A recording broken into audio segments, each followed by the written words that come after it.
हाय, स्वागत है आपका स्टडी फॉर नौकरी चैनल पे। और आर एस खुरमी ऑब्जेक्टिव्स के सॉल्यूशन को डिस्कस कर रहे थे। इस टॉपिक में स्ट्रेंथ ऑफ द मटेरियल के टॉपिक को कंप्लीट एक्सप्लेनेशन के साथ इस क्वेश्चन में क्वेश्चन नंबर 163 से लेके क्वेश्चन नंबर 189 तक वीडियो क्वेश्चंस को डिस्कस करेंगे। शियर फोर्स और बेंडिंग मोमेंट डायग्राम जो होते हैं उस पर बेस्ड ये लेक्चर होने वाला है। अगर आपको इस वीडियो की नोटिफिकेशन चाहिए तो आप इस टेलीग्राम चैनल को ज्वाइन कर सकते हैं। ये हमारी ईमेल आईडी है। यहाँ आपके पास कोई प्रीवियस ईयर पेपर्स या कोई डॉक्यूमेंट्स हो जो कि आप हमसे शेयर करना चाहें तो आप शेयर कर सकते हैं। फिर हम उसको साइट पे अपलोड कर देंगे और वो सारे लोगों को सर्कुलेट हो जाएगा। अगर आप हमें इंस्टाग्राम पे ज्वाइन करना चाहते हैं तो हम इंस्टाग्राम पे भी हैं। यहाँ पे मैं कुछ पोस्ट वगैरह डालते रहता हूँ, कुछ ऑब्जेक्टिव क्वेश्चन शेयर करते रहता हूँ जो आने वाले सारे ही एग्जाम्स के लिए इम्पोर्टेंट होगा। रिसेंटली RCFL के लिए जो सीरीज चल रही है तो उसमें कुछ क्वेश्चंस कवर तो मैं करता ही हूँ, साथ में मुझे कुछ मिलता है ऐसा जो मुझे लगता है इंपॉर्टेंट है तो मैं यहाँ पे शेयर भी कर दिया करूँगा, तो आप ये इसे भी फॉलो कर सकते हैं। इसके अलावा अगर आपको कोई डाउट है, कुछ आप क्वेश्चन पूछना चाहते हैं तो आप इस पे डायरेक्ट मैसेज भी कर सकते हैं। इंजीनियरिंग मैकेनिक्स हम कवर कर चुके हैं, स्ट्रेंथ ऑफ द मटेरियल हमने चालू किया है। पहला क्वेश्चन है bending moment at the ends of the simply supported beam will be zero. तो बिल्कुल सही बात है। जब मैंने बीम्स और लोड्स वगैरह का जो लेक्चर था उसमें मैंने बताया था कि जो सिंपली सपोर्टेड बीम होती है उसके जो एंड्स होते हैं, जो नाइफ एज सपोर्ट जिसे हम कहते थे, वहां पे आपको रिएक्शन देखने को मिलेगी सिर्फ फोर्सेस के टर्म्स में, पर ये कोई हमें मोमेंट के टर्म्स में कोई रिएक्शन देगा नहीं। तो यहाँ पे जो मोमेंट्स होगा वो हमारे जीरो होंगे। इसके लिए जब भी आप कोई shear force bending moment diagram देखेंगे तो खासकर जो बेंडिंग मोमेंट डायग्राम होंगे वो इन दोनों पॉइंट्स पे हमेशा जीरो होंगे। मतलब अगर ये एक्सेस है और अगर मैं आपको बता के बताऊं कि ये एक मान लीजिए पी लोड है इस तरीके से, और ये यहाँ पे हमने सेंटर पे लगा के रखा है, तो इसका जो बेंडिंग मोमेंट डायग्राम बनेगा वो इस ट्राइंगल के टाइप पे बनता है, आइसोसेलेस ट्राइंगल, अगर ये बीच में है एग्जैक्टली तो यहाँ पे आप एंड्स पे देखो तो ये हमेशा आपको जीरो ही देखने को मिलेगा, और यहाँ पे आपको मैक्सिमम देखने को मिलेगा जिस पॉइंट पे लोड लग रहा है वहां पे आपको मैक्सिमम देखने को मिलता है। तो ये जो एक्सप्लेनेशन भी देता हूँ ना क्वेश्चन के साथ वो काफी ज्यादा इंपॉर्टेंट होता है। यही आपको कहीं ना कहीं क्वेश्चन के फॉर्म में दिख जाएगा बन के। The maximum bending moment of a simply supported beam of span L and carrying load W at a center is। तो मैक्सिमम बेंडिंग मोमेंट की बात कर रहा है। तो देखिए मैक्सिमम बेंडिंग मोमेंट बनाने के से पहले मैं आपको सारी चीज़ें बना के बताता हूँ। Shear force bending moment diagram सब बनाएंगे। Bending moment simply supported beam of L और पॉइंट लोड लगा है डब्ल्यू सेंटर पे। ये डब्ल्यू जब बीच में लगा है तो आप खुद ही इमेजिन कर सकते हैं, आप या फिर फाइंड आउट भी कर सकते हैं। इस एंड पे W/2 आएगा लोड, इस एंड पे W/2 आएगा, बीच में लगा है भाई। ठीक है। अब अगर मैं इसका शेयर फोर्स डायग्राम बनाना चाहूँ तो वो किस तरीके से होगा, ध्यान से देखिएगा। मैं यहाँ पे आपको shear force bending moment diagram भी बनाना सिखा दूंगा जैसे जैसे क्वेश्चंस आते जाएंगे। पिछले वीडियोस में हम लोगों ने कैंटिलीवर बीम से रिलेटेड बहुत सारे देखे थे। तो ये W/2 यहाँ पे लग रहा है, तो यहाँ पे W/2 ऊपर की तरफ है। ठीक है, मैंने W/2 का ऊपर की तरफ बना दिया। अब इधर मैं जा रहा हूं तो यहाँ पे कोई फोर्स है ही नहीं। जब कोई फोर्स नहीं है तो W/2 ही चलता रहेगा, कोई दिक्कत नहीं है। यहाँ पे W का फोर्स आ गया नीचे की तरफ, तो W/2 और एक और W/2 नीचे की तरफ। फिर यहाँ पे चलते रहे, कोई फोर्स नहीं है, कोई फोर्स नहीं है। जब इस पॉइंट पर पहुंचे तो W/2 ऊपर की तरफ है, तो इस तरीके से W/2 मैंने ऊपर की तरफ बना दिया, तो ये यहाँ पे ज्वाइन हो गया। ये हमारा SFD बन गया, शेयर फोर्स डायग्राम बन गया। अब बेंडिंग मोमेंट डायग्राम बनाना है। ओके, तो अगर आपको कर्व स्केचिंग आती है तो आप बहुत ही इजीली बना ले जाएंगे। कैसे? एक कर्व देखिए, जो शेयर फोर्स डायग्राम होता है, SFD जो होता है वो दिखाता है स्लोप बेंडिंग मोमेंट कर्व की। बेंडिंग मोमेंट कर्व की स्लोप बताता है यहाँ पे। तो यहाँ पे एक कांस्टेंट वैल्यू है W/2, है ना, W/2 की कांस्टेंट वैल्यू है। तो जो शेयर फोर्स डायग्राम होगा उसकी भी स्लोप जो होगी वो कांस्टेंट होगी। अब कांस्टेंट स्लोप की क्या होती है, एक लाइन होती है, लाइन की कांस्टेंट स्लोप होती है ये और इसकी जो स्लोप हो जाएगी वो W/2 हो जाएगी यहाँ पे। अब ये देखिए यहाँ पे नेगेटिव, या शेयर फोर्स डायग्राम जो है वो नेगेटिव एक्सिस में है या नेगेटिव नीचे की तरफ है, तो नेगेटिव स्लोप हो जाएगी इस तरीके से। अब पर क्वेश्चन ये है कि ये हाइट कितनी है, ये वैल्यू कितनी है बेंडिंग मोमेंट की, उसको निकालने के लिए आप इसका एरिया निकालते हैं। देखिए dmx/dx मैंने बताया था vx होता है। अगर mx निकालना है तो fx vx dx कर देंगे और इसका क्या कर देंगे इंटीग्रेशन, dmx का इंटीग्रेशन कर देंगे तो mx मिल जाएगा। ठीक है, जब हमें एरिया निकालना होता था तो हम क्या करते थे, y dx का इंटीग्रेशन करते थे। ठीक है, y हमारा एक फंक्शन होता था, y is a function of x, y is equal to F of x। तो F of X D X का इंटीग्रेशन होता था एरिया ऑफ कर्व, और एरिया ऑफ कर्व तो हमें मिले, तो एरिया ऑफ कर्व मिलेगा ये, और एरिया ऑफ कर्व ही किसके बराबर है, बेंडिंग मोमेंट के बराबर है। तो इसका एरिया कितना हो जाएगा, ये W by two into L by to, क्योंकि ये क्या है रेक्टेंगल है, तो ये कितना हो जाएगा डब्ल्यू एल बाय फोर। तो आपका करेक्ट ऑप्शन ये हो जाएगा। Bending moment diagram of a simply supported beam load on its centre, तो वो किस टाइप से देखने को मिलता है, ये क्या है एक आइसोसेलेस ट्रायंगल है। तो आपका बी ऑप्शन करेक्ट होगा। Maximum bending moment of a simply supported beam with a central point load, तो आपको मैक्सिमम बेंडिंग मोमेंट कहाँ देखने को मिला है, जिस पॉइंट पे लोड था वहीं पे देखने को मिला है, लोड किस पे था, सेंटर पे था। तो आपका मैक्सिमम जो लाई करेगा वो पॉइंट ऑफ लोडिंग पे लाई करेगा, तो बिल्कुल सही है। इसमें अगर आप चलो ठीक है बाद में देखेंगे। Shear force, force of a simply supported beam carrying up centrally point load changes sign at a mid point, तो यहाँ पे आप देख सकते हैं क्या साइन चेंज हो रहा है। तो देखिए यहाँ पे पॉजिटिव था, यहाँ पे नेगेटिव हो रहा है, तो यहाँ पे साइन चेंज हो रहा है। साइन चेंज हो रहा है तो हमें क्या मिल रहा है, बेंडिंग मोमेंट मैक्सिमम मिल रहा है। तो सारी चीजें रिवाइज हो रही हैं अपने अपने टाइम पे। 67 का ए, simply supported beam of is loaded as shown in figure 2.42। Bending moment diagram बनाना है, बिल्कुल बनाएंगे बेंडिंग मोमेंट डायग्राम। ये हमारे सपोर्ट्स हैं, खूबसूरत से सपोर्ट्स। ठीक है, एट अ डिस्टेंस ए पे यहाँ पे एक लोड लगा डब्ल्यू का, एट अ डिस्टेंस ए पे, एट अ डिस्टेंस ए इधर साइड से एक डब्ल्यू का लोड लगा, और ये भी बीच का कितना ए ही है। ओके, ये डायग्राम बन गया हमारा, अभी हमारी बीम बनी है। अब यहाँ पे डब्ल्यू है, यहाँ पे डब्ल्यू है, सिमेट्रिसिटी लोडिंग है, तो यहाँ पे भी डब्ल्यू आएगा, यहाँ पे भी डब्ल्यू आएगा। चाहो तो मोमेंट लेके निकाल भी लो, रिएक्शन निकाल भी सकते हैं। एसएफडी अगर मैं बनाना चाहूँ तो एक काम कीजिए, मेरे सर ने बताया था जिस तरीके से, मैं भी आपको उसी तरीके से बताऊंगा कि ये जो जहाँ पे सपोर्ट्स होते हैं ना उसके नीचे आप ऐसी पैरेलल लाइंस खींच लो। अगर ये पैरेलल लाइंस सही से खींच गई तो आपका डायग्राम बहुत सही बन जाएगा, कोई दिक्कत नहीं आएगी। आड़ा टेढ़ा हुआ तो फिर बहुत दिक्कतें आती, कंफ्यूजन होता है। अब देखिए डब्ल्यू ऊपर की तरफ है, डब्ल्यू ऊपर की तरफ बना दो, डब्ल्यू फिर नीचे की तरफ है, इधर नीचे की तरफ आ गए, इधर बीच में कुछ नहीं है, सेम लेंथ पे जान दो। फिर डब्ल्यू नीचे की तरफ है, डब्ल्यू नीचे की तरफ बना दिया, फिर बीच में कुछ नहीं है, जान दो जान दो जान दो, फिर ऊपर आ गया डब्ल्यू। तो इस तरीके से हमारा बन जाएगा एस एफ डी। सिंपल है, कोई कोई कठिनाई इसमें है ही नहीं। आपको बार बार बना के बताऊंगा ताकि आपको एकदम क्लियर हो जाए, क्रिस्टल क्लियर हो जाए। ठीक है, अब इसका बेंडिंग मोमेंट, हमसे शेयर फोर्स डायग्राम तो पूछा ही नहीं था, हमसे बेंडिंग मोमेंट डायग्राम पूछा था।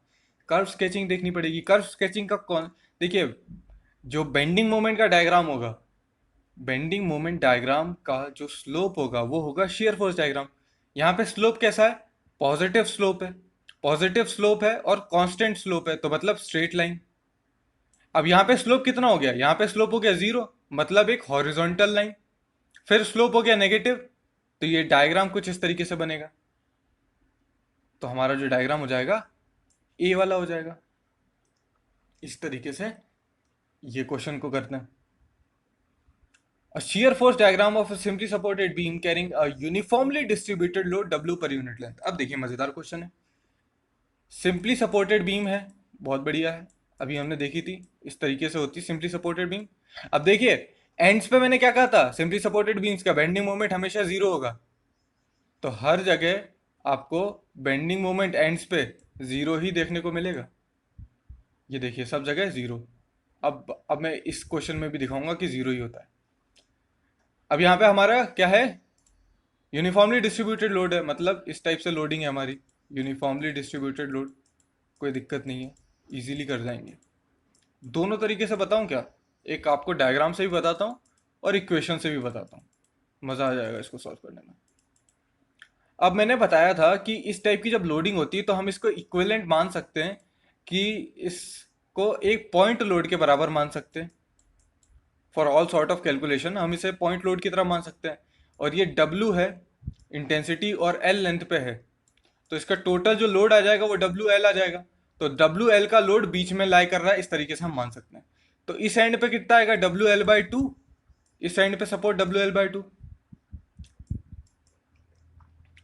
अब देखिए, जब यूनिफॉर्मली डिस्ट्रीब्यूट के लोड कितना होता है, कैसा होता है, ये हम एस एफ डी बना रहे हैं अभी।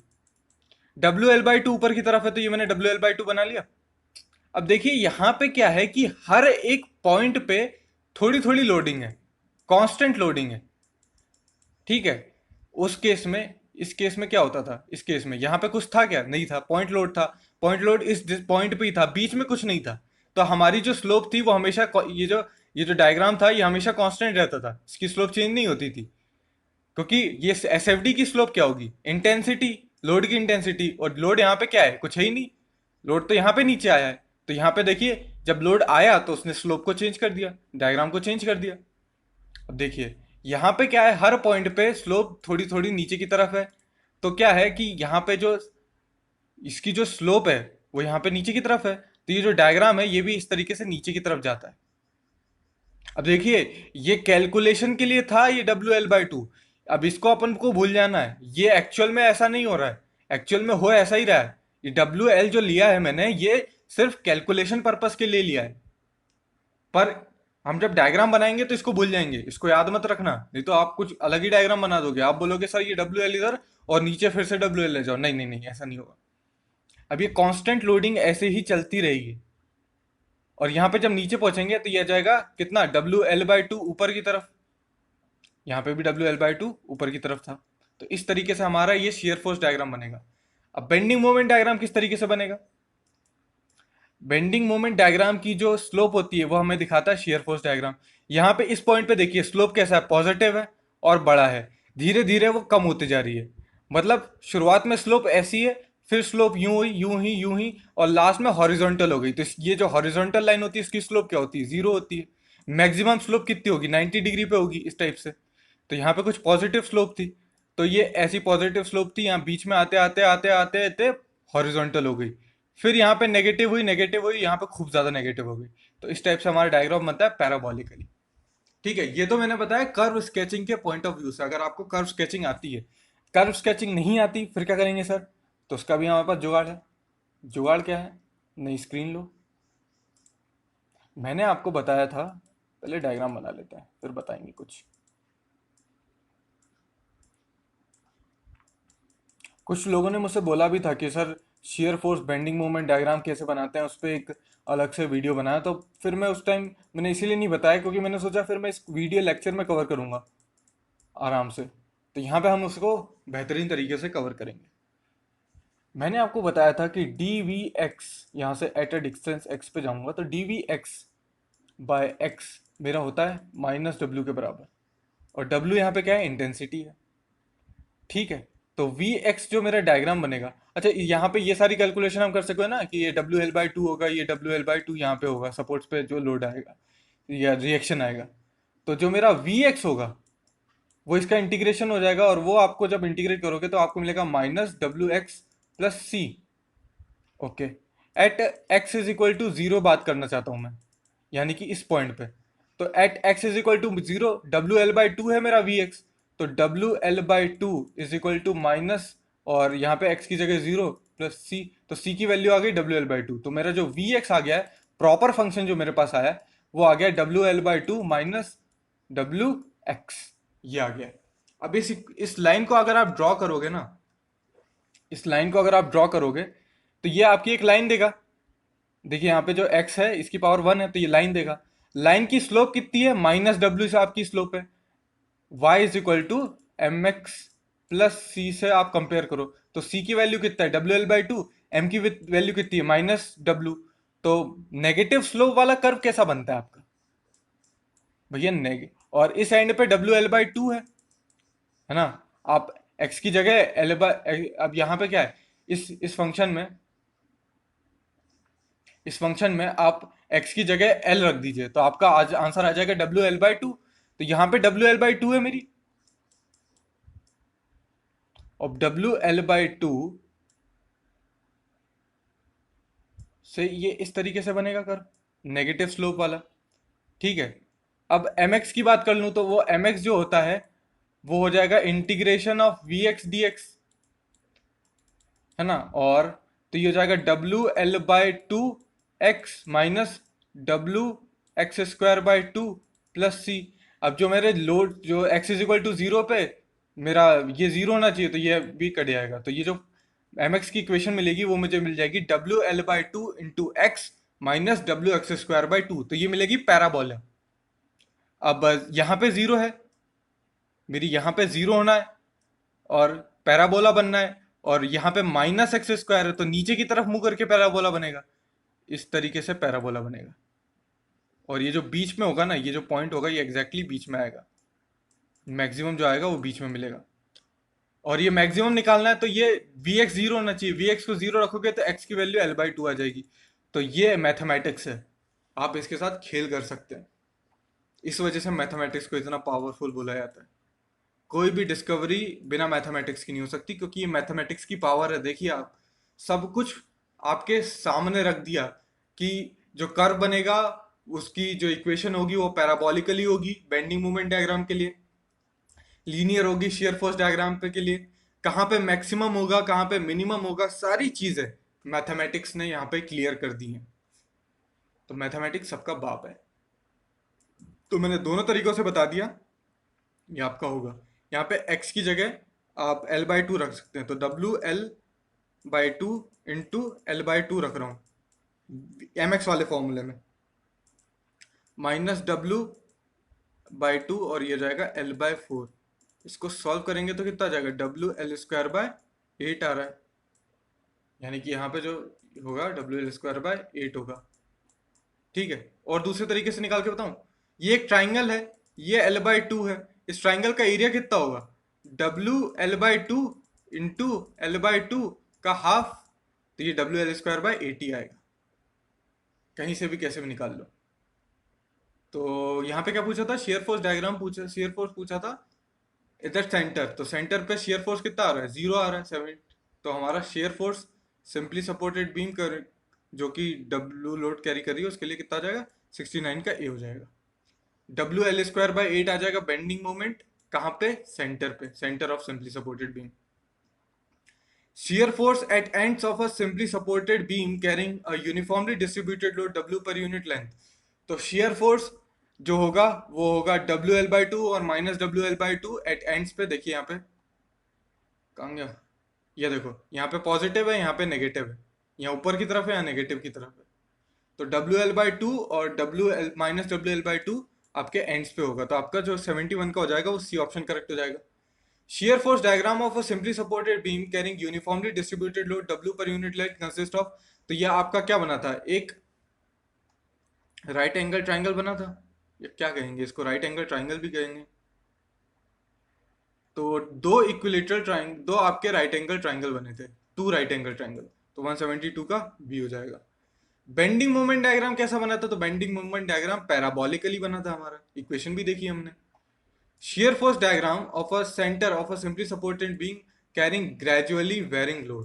अब ये जो ये तोप चीज है भाई, ये सही में तोप चीज है, इसको आप बहुत ध्यान से देखिएगा। ये हर किसी के बस की बात नहीं है ये बता पाना, ग्रेजुअली वेरिंग लोड बहुत ही थोड़ा सा टफ कॉन्सेप्ट है। अब होता क्या है इसमें, ग्रेजुअली वेरिंग लोड की अगर मैं बताऊं, इस टाइप की लोडिंग आपको देखने को मिलेगी। एंड्स पे लोड बहुत कम है, जीरो है। जैसे जैसे आप बीच में जाएंगे ना तो आपका ये सेंटर पे बहुत बड़ा लोड आ गया, फिर ये डिक्रीज होना चालू होगा। इस तरीके की जो लोडिंग होती है उसे कहते हैं यूनिफॉर्मली वेरिंग लोड या ग्रेजुअली वेरिंग लोडिंग कहते हैं इसे। अब जीरो है बोथ एंड्स पे, और यहाँ पे आपका जो डब्ल्यू पर मीटर है सेंटर पे। अब देखिए, अब इसका अगर मैं शेयर फोर्स डायग्राम बनाना चाहूँ, अगर कर्व स्केचिंग आती है ना तो आप बहुत आसानी से बना सकते हैं, थोड़ा सा दिमाग लगा के। अब देखिए कर्व स्केचिंग अगर आती है, कर्व स्केचिंग तो एस एफ डी मुझे बनाना है। एस एफ डी की स्लोप क्या होगी, इसकी इंटेंसिटी होगी, यहाँ पे जीरो है, ठीक है, यहाँ पे कर्व जो है उसकी स्लोप जीरो है। उसके बाद यहाँ पे मेरी मैक्सिमम पहुंचेगी और यहाँ पे फिर नेगेटिव में जाएगी और जीरो हो जाएगी। पर पहले मुझे ये तो निकालना पड़ेगा कि यहाँ पे एंड्स पे लोड कितना आएगा। तो इस यहाँ पे ये सेंटर पे W है, तो ये ट्राइंगल है जिसकी हाइट W है, और लेंथ कितनी है एल, तो इसकी जो टोटल जो एरिया आ जाएगा वो आ जाएगा W L by two. Total load आ रहा है मतलब डब्ल्यू एल बाई टू, और तो एंड्स पे कितना आएगा W L by four, W L by four. तो यहाँ पे डब्ल्यू एल बाय फोर, और स्लोप कैसी है यहाँ पे जीरो है, और फिर स्लोप बढ़ रही है बढ़ रही है बढ़ रही है बढ़ रही है बढ़ रही है, नीचे की तरफ नेगेटिव डायरेक्शन में बढ़ रही है। अब यहाँ पे आके फिर से जीरो हो गई, तो इस टाइप का हमारा एस एफ डी बनेगा। ठीक है। बीएमडी की बात करूं तो एंड्स पे मेरे जीरो होना है, बचपन से पता है मुझे। और यहाँ पे पॉजिटिव स्लोप है, पॉजिटिव स्लोप है, और ये घट रही है घट रही है, जीरो पहुंची। यहाँ पे मेरा एकदम पैरेलल हो जाएगा एक्स एक्सिस से। फिर यहाँ पे नीचे नेगेटिव स्लोप होना चालू हुआ, और यहाँ पे जाके फिर से मेरा हो गया जीरो, क्योंकि सिंपली सपोर्टेड है। अब अगर आपको शेयर फोर्स निकालना है एट सेंटर, शेयर फोर्स निकालना है सेंटर पे, तो आप इस ट्राइंगल का इतना एरिया निकाल लो। तो वो कितना है, W into L by two, और ट्राइंगल है तो हाफ, तो डब्ल्यू एल बाय ये एल बाई टू, और ये हाफ।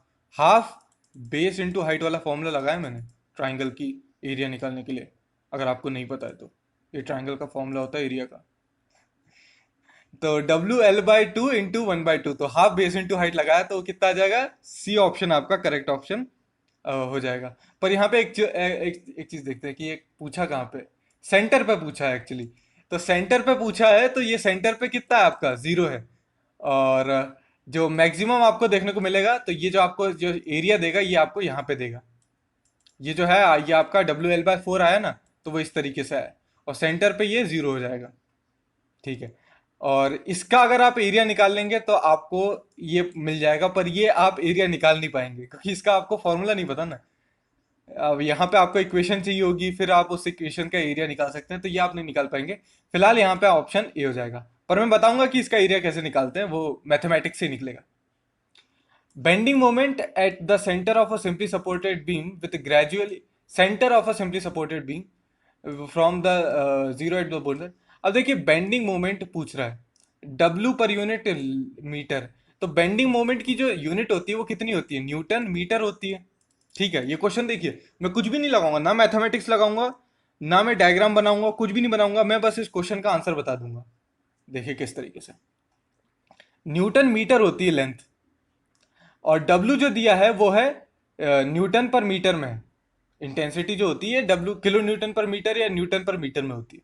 तो डब्ल्यू जो है वो न्यूटन पर मीटर में है, उसमें एल मल्टीप्लाई कर दिया तो ये मीटर हो गया, है ना। और यहाँ पे वन बाय फोर भी ले लो, तो वन बाय फोर की तो कोई यूनिट नहीं है, तो ये जो मेरा आंसर आ रहा है ये तो न्यूटन में आ रहा है ना यार। और बेंडिंग मोमेंट काय में होता है, न्यूटन पर न्यूटन मीटर में होता है। तो ये डायमेंशनली करेक्ट है, इनकरेक्ट है, और डायमेंशनली इनकरेक्ट है तो यहाँ पे नो होगा। समझे, ये फंडा है इसका, इस क्वेश्चन का सॉल्व करने का। इसके अलावा मगर ये नहीं है कि हम निकाल नहीं सकते वो वैल्यू, वैल्यू भी हम निकाल सकते हैं, और मैं आपको निकाल के बताऊंगा। Maximum bending moment for a simply supported beam with a gradually varying load from 0 at the ends and W per meter at center lies at the center of the beam। क्या कह रहा है, मैक्सिमम बेंडिंग मोमेंट कहाँ मिलेगा।